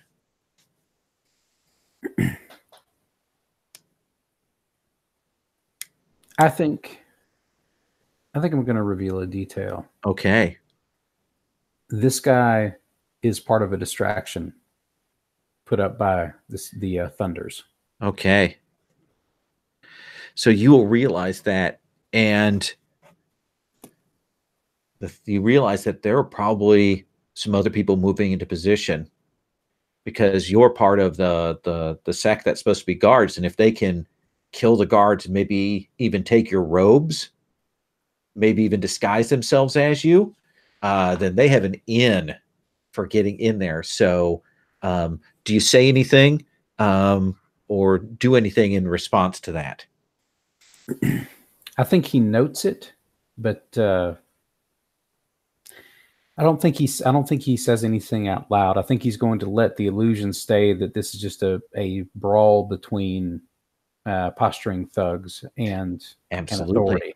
So we're gonna cut from that. We'll come back and we'll see how that resolves with you and casting Blaze. Now that we know there's a second set of foes here, so let's cut back to Broken Dancer. Broken Dancer, you want to try and get away with this young woman, essentially distract and flee.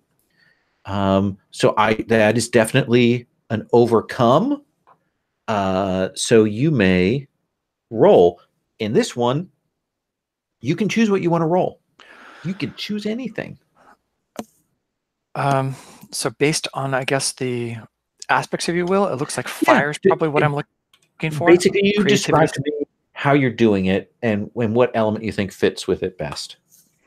Well, what I'm trying to do is set up a distraction with the flashing of the fan, and maybe not so much running away, but making it seem like their target ran away already.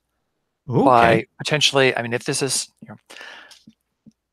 one of the Wulin movies, then maybe what I actually end up doing is like throwing her up into a tree so that she's hanging on or sitting on a branch. But so she disappears when the flash happens, and I set up a distraction and look off like, well, she's a fast one.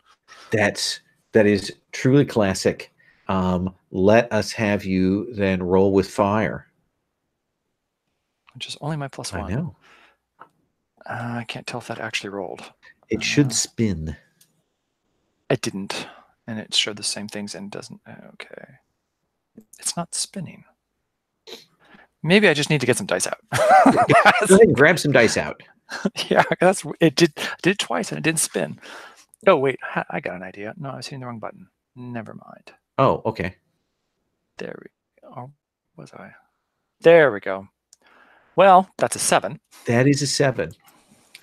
So how's this as a cost? That you're going to get her out of the danger, but their attention is so fully on you. Like, you're not going to be able to get away, but they're like, where did she go? And this leader goes, get this one. Like, clearly he thinks that you're involved in whatever is going on, and he is going to direct them to attack you. Does that seem reasonable? So Ming, you will see suddenly the young woman vanishes and they charge to attack your friend. Yeah, I think I want to use Kid with a Golden Arm. Okay. So what do you want to do with that? I pull out my spear that stays bound up in my backpack.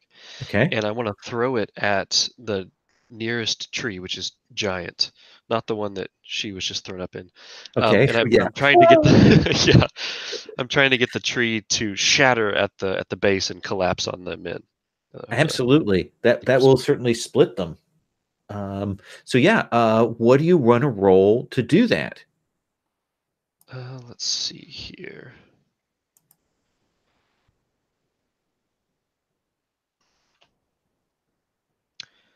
So I fight with metal with my spear. Does that make sense to use that for the? You're more than welcome to. The only thing being that if you do fail, there's a likely outcome of you marking chi, which will close off that element potentially. And that means I can't fight. Fight until you get it cleared. Yeah. Gotcha. Or you can always mark wounded, which is kind of bad too. Let's go for it. I'm just gonna. Okay. You're losing money not rolling with that. Okay. 9. A 9. So on a 7 to 9, you will break the tree, or you can have it break spectacularly if you want to mark chi. I feel like I'm gonna have to end up involving myself in this fight somehow, but maybe I can just do this and buy a broken dancer enough time um, to get away and not have to fight right now at all. Absolutely. Absolutely. So Gonna mark it. I'm gonna mark it. So tell me what that looks like. What do we see on screen with 2019 level Chinese CG effects, which are not the best, but it's pretty cool to see them. Oh yeah, I think we don't even see a shot of One-Eyed Ming at all in any of this. We just see this spear with the traditional like brilliant fiery tassel at the end, and it's like literally on fire as it flies through the air, strikes the base of the tree, and as it does, just the spear itself is so well constructed, it doesn't take any damage, but Absolutely. it explodes the base of the tree, and it collapses, completely cutting off the leader, maybe even pinning the leader to the ground for a moment, so that there's just the hinge people left. Yeah, I would say that this happens, that explosion happens, this tree comes down, they are thrown back. Broken Dancer, you were going to have to fight, and just knocking the tree over would have split them, and you would probably have to face one. But now, if you don't want to, you can get away. Do you want to? And if that means that I could distract them from the magistrate's daughter, then that would be. Mark, she brought this tree down. You could go grab the magistrate's daughter, and you could Lightfoot out through the trees. Oh yeah, yeah. Let's Lightfoot it. That'll be hot. Like maybe we're hopping from like branch to branch. The swaying bamboo forest absolutely. thing. She's clutching onto you, maybe tighter. Of course, her face is kind of pressed against yours as she's running there. There's some light music now because a little slow mo, and we see you taking off. Definitely. We're going to cut away from that back to the tea house. So you will see Casting Blaze. You see Delon, like they wreck this tea house, and Delon is kind of locked up, and Sour Sadness Bear is kind of pulling back. What do you want to do, Delon? So I guess part of me is kind of curious because it's been a bit since I've seen Delon, and I kind of want to see if he can pull this off. Yeah. I'm not exactly sure if that's a move or anything. I think it's no. I think part of me wants to sort of observe how he's doing, but also I guess I have the sort of slightest curiosity of where these guys come from. Yeah, so let's do this. How about we have Delon resolve what he's doing, and then we'll come back to you, and we'll kind of flip the order there. Perfect. And see, and I imagine you picking up wine or tea even as you're watching this go on here. Yeah, so and I think I've just got my legs crossed, and I'm like, oh, here this goes. Perfect, Delon. So there's that moment where you break, and Bear is staring at you, sweat coming down his face there. There's probably a couple of strategic cuts from where you got him. You probably got some splinters on you, giving you the Care Bear stare. And what do you do? I think both of us are seriously have judged each other's skills now, and I think you see the golden blade has some flickers of red along it from the nicks it's given him, and I think you see just a slow wipe of the bits of sawdust and broken table from the shoulder and face of Delon as he looks over and says, "We seem to have taken each other's measure. Is there more that you hope to accomplish tonight? Or do you wish to take your leave?" You haven't gotten the best of me yet. And there's more coin if you fall at my hands. And I think Delon runs his finger along the blade And he's wiping the blood away and says, "Perhaps your shave has not been close enough."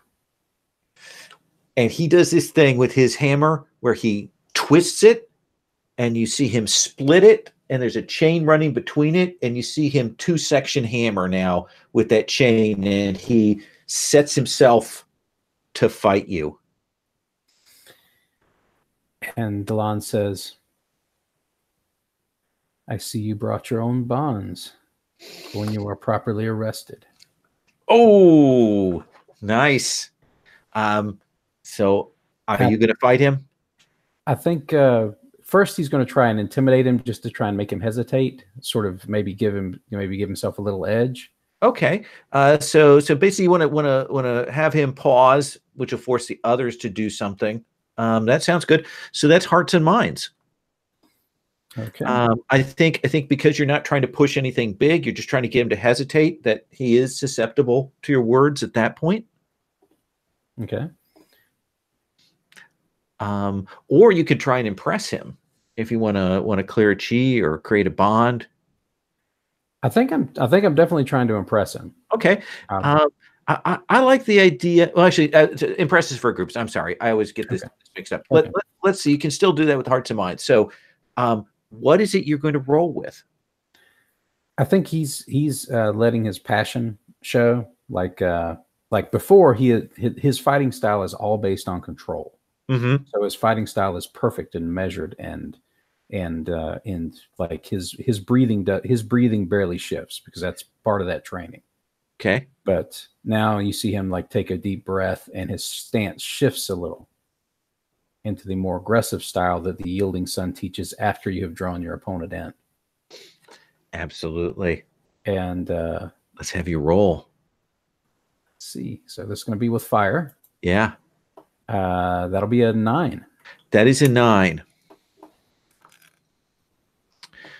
So I think you're going to gain a bond with him. So you can write down sour, sadness, bear, and a bond, because there's a brief moment of hesitation, but then he's in. He is, those hammers are going and spinning around, and he is knocking you back. So you don't necessarily get the breathing room you want, but you do have a better measure of him. Like, you see what's going on in his head here. And I think in the background, we might see at least one other figure kind of lurking and starting to come in. Let's cut back to you, and I'd go back. Casting Blaze. You see that happen. What do you want to do?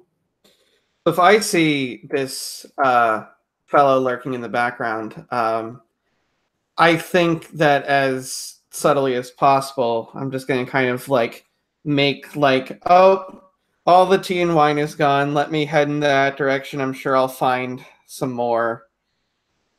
And just see if I can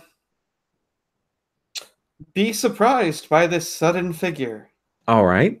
Are you trying to read the situation, or are you trying to do something to him? What's your intent here? Well, yeah, I think I think this is where I'm trying to study him. Okay. What do you want to roll that perception with as you kind of bump up and oh? Yeah, I think I gotta roll with water for awareness. Okay, cool. That is my +1. That's a 7. That is a 7. So you get one hold to Okay. ask a question or make a declaration.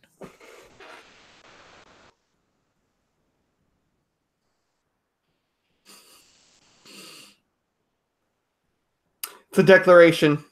Okay. And it's Peerless Falcon. Peerless Falcon is there. You see him watching, like he's in disguise, clearly come to observe his student. And there is that moment where he recognizes you, and your eyes kind of lock there. I think I'm going to cut away from that. So Ming, your stratagem worked. Like you took that tree down, crashed it on them. They are getting up.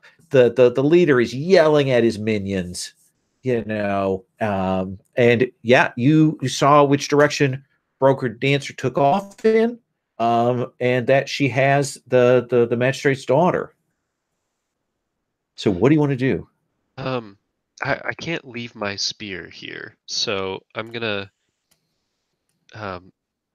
easily jump up into the tree and trot over to where they are, and in the confusion try to gather my spear back up. Oh yeah, I don't think that's a problem. I think their focus is that, I mean, we can see you light foot down, grab your spear, and then head off.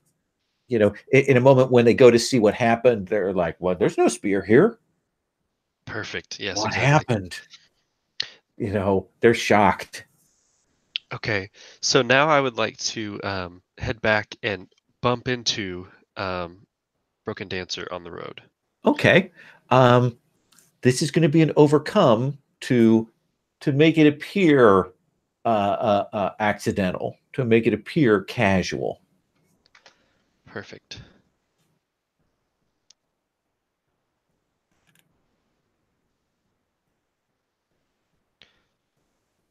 What to roll with? I will give you, because you get that hidden ability, I'm actually going to give you a +1 from your hidden ability on top of your roll. Okay, awesome. Seems like a good situation for it. I think since this is fairly, quick, trying to catch up with them and get the spear and everything, I'm going to go with Okay. fire, which I don't have a bonus to, but that's okay. Ooh, a 4. A 4. So I think you are heading to speak with Broken Dancer. Broken Dancer, I'm going to cut back to you, and then I'm going to resolve my hard move. I don't have it at hand, do I? Oh, yes, I do. So that hard move you just gave me, I'm going to put that on my hard move shelf right here, and I will set that right there for the moment, all right? So this young woman is like, "Oh, please, please, please stop. I have to catch my breath." There will be plenty of time to rest when you're dead. Wait, what? If we don't keep moving, they will probably catch up with us. Surely we're far enough away. Perhaps. Well, if you want to step off the road, then we can certainly rest. Oh, please, please, I just need to catch my breath. I've been running from them for so long, and then all of this whirlwind. What is your name? And I think this is a dramatic flash with the fan again, of course. Whoosh. I'm called Broken Dancer. Oh, that is a maybe you've heard of me, maybe not. Sorry. That is truly a illustrious name. I have not heard of it. Thank you. Well, I'm only known in certain circles, and I'm of course not garbed for my performance. And you notice that you still got a hold of her, like she hasn't moved out of your grasp. Still holding her, and she kind of hasn't done. I am a harmonious fox. Of course you are. And kind of the eyes, and as that happens, there'll be this as a little bit louder than Ming intended to. He comes through up on this scene just as you will see these guards wearing the livery of the magistrate come bursting out of the tree line, and this lieutenant sees you with this woman in her clutches, sees the two of you, and shouts, "Fox, arrest them all!" and orders his men to grab. And right now, Ming, you're the closest, so they are rushing on you they've got the irons to clap you in. Oh, well, Wonderful. Whoa, what could we do here? And boy, Broken Dancer, here's Ming, who just happened to bring these guards. Just happened to bring them to you. That's very strange. Yeah, obviously Ming is planning something by this. Yes. So Ming?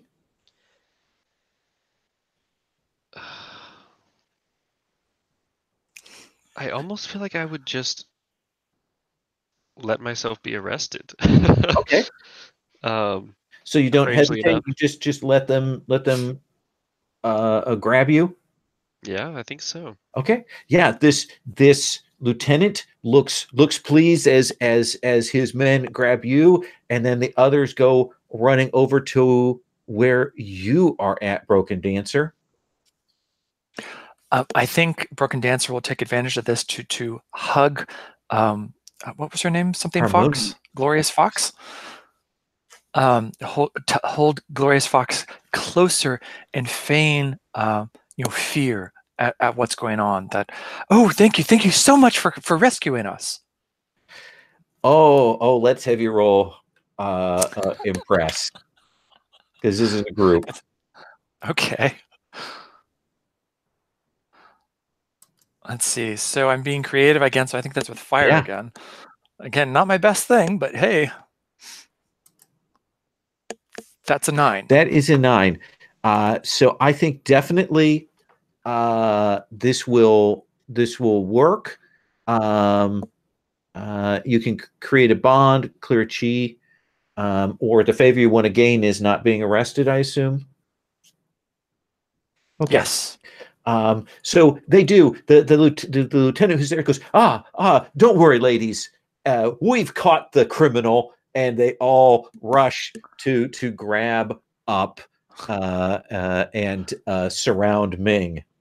And Fox goes, but, and we'll cut away from that. Peerless Falcon stares you in the eyes. What do you say to him, Casting Blaze? I think I stare at him, and then I just go, "Excuse me, do you know where the rest of the tea is?" And he says,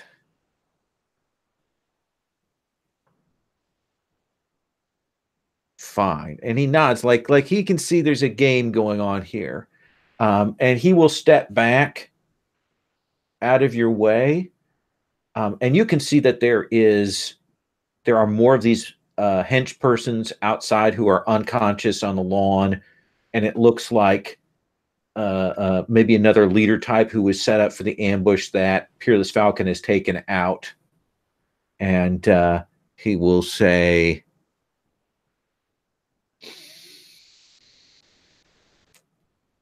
why have you come here, Casting Blaze?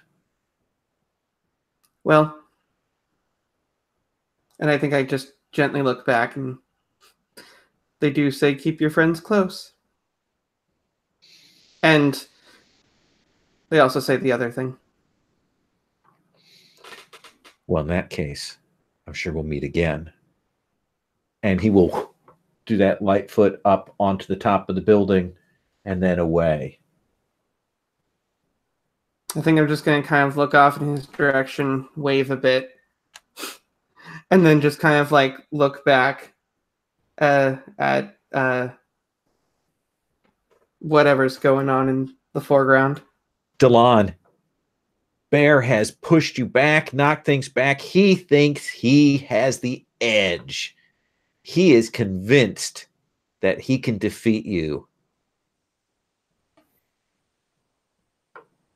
Then I hope to show that he has fallen for the ultimate ruse of the path of the yielding sun. Excellent. Let's have you roll with your style element.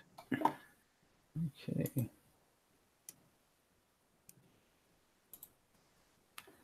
That is a 10. That is a 10. So tell me how you defeat him. Like you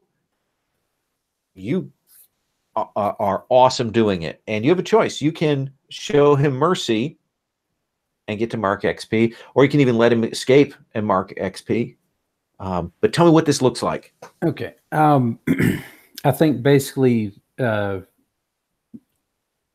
I've started out this round of the battle much more aggressively, making him think that that I was becoming more desperate. Whereas the early part of the combat was me sort of fading and taking his measure. This looks like me flailing.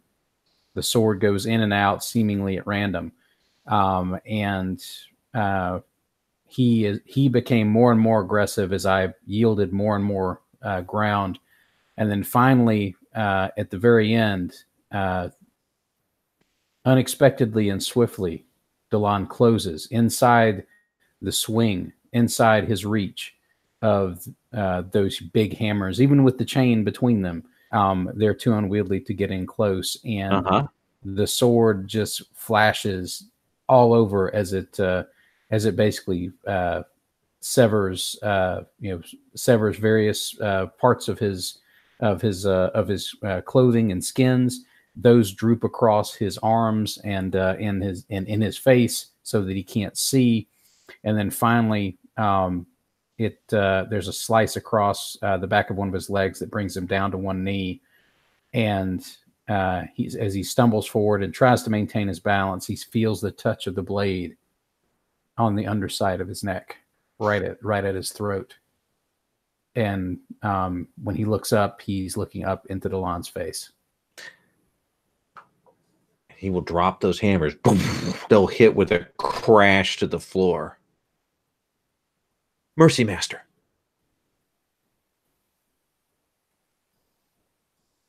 And mercy shall be yours. You have laid down your arms. You surrender. Yeah.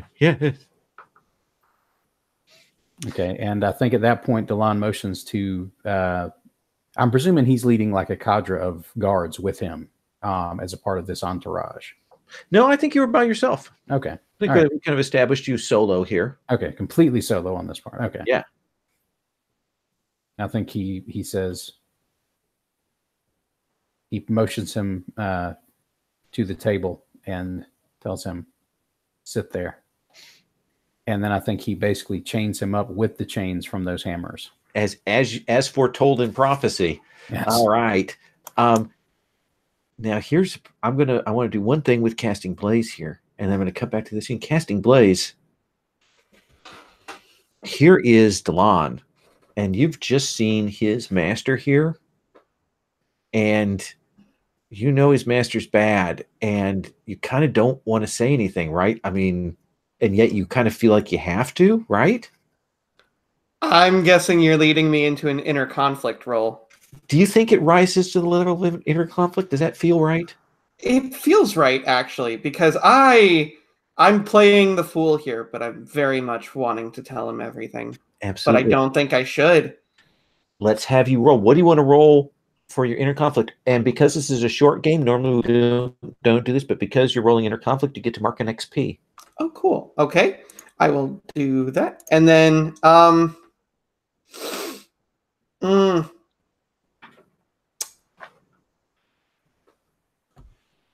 I think I got to roll with metal for control. And I have a 0 in that, so yeah. Oh boy. Okay, here we go. Snake eyes. Snake eyes. So, go ahead and mark metal. Put a little check mark by it. Okay. 2, how do you like run away? I mean, you're like, and then you have to remove your. I mean, how do you do it? You know, how do you do it in a sort of slightly embarrassing way here? So, I think sort of playing into it, I was going to sort of whatever happened with this guy, I was going to like offer Delon some tea and sort of be able to sit down and have a conversation. But I think in my sort of tension, the tea spills, and it's the first time that I've let it spill without meaning to, and it feels very weird. So, just in haste, I just kind of I think I light-foot it out of there, sort of. You foot it out of there. By the time that Delon turns around, you're gone, and we will see you, rush to the road. We will cut back, and we see Peerless Falcon, and he's clearly taking the measure of you. He sees you run away from that. He knows something is up. Yeah, subtlety is not my game. Let me cut back to this. One-Eyed Ming, it looks like they're now serious about arresting you. What is the rank of the person leading this group? It looks like he's essentially the assistant to the magistrate, essentially the lieutenant. I think Ming calmly turns to him and says, "Assistant, you've got the wrong woman. Broken Dancer, please explain the situation. So good to see you, by the way."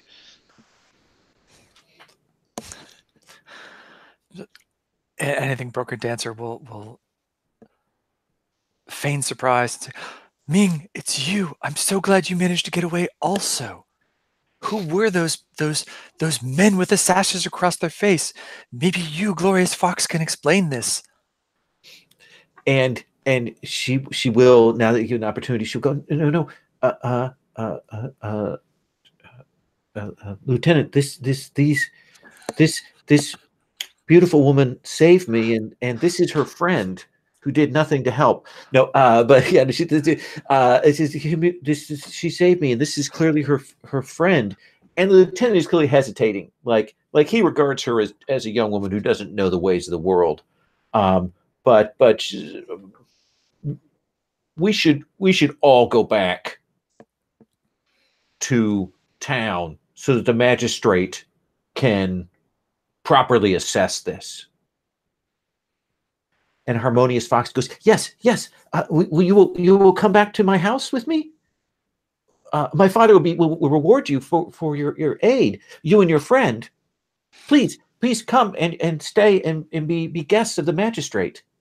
Flashing of the fan, I think, and feigning modesty and saying, "Oh, I wouldn't want to intrude. I didn't really do that much." No. It was please, will you say you will?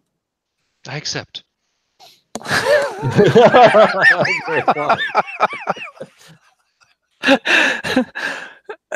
If you insist.